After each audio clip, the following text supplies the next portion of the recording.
तारीख के उस मोड़ पर लेके जाना चाहता हूं जब हिंदुस्तान की गलियों में सदाएं बुलंद हो रही थी कि पाकिस्तान का मतलब क्या, ला इलाहा इल्लल्लाह।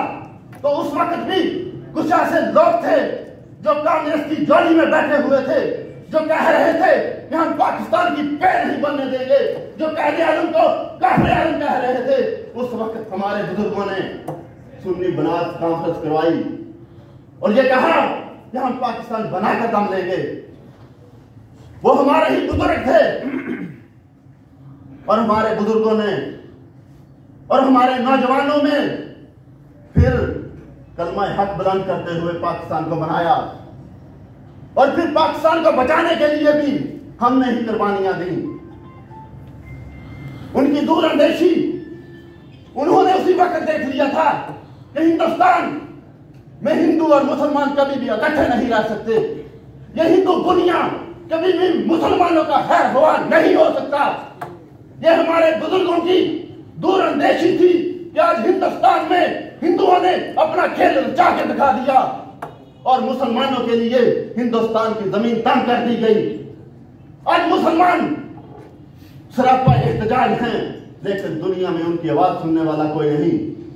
उसकी वजह हमारे हुक्मरान हैं। ये पाकिस्तान के हुक्मरान नहीं बल्कि आलम इस्लाम के हुक्मरान सब एक जैसे हैं कि जो खामोश तमाशाई बने हुए हैं।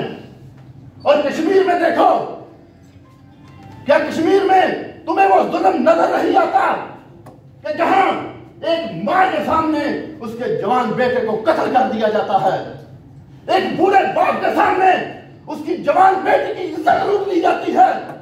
ए हुक्मरानों, तुम्हें क्या हो गया कि तुम आज कहते हो कि आधा घंटा खड़े हो जाओ, कश्मीर आजाद हो जाएगा।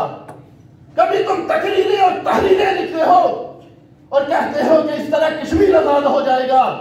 अगर इस तरह कश्मीर आजाद होना होता तो आज से 70 साल पहले हो चुका होता। फिर कोई मोहम्मद बिन कासिम अपनी बहन की आवाज सुनकर हिंदुस्तान में हमला करने आता, वो भी वहां खड़ा होकर ये पैगाम देता कि मैं यहां खड़ा हूं, मेरी बहन तू आजाद हो जाएगी। तो इस्लाम के नौजवानों, आज हम पे ये जिम्मेदारी आन पड़ी है कि हमने अपने हुक्मरानों को जगाना है, उनके गिरेबानों को पकड़ना है।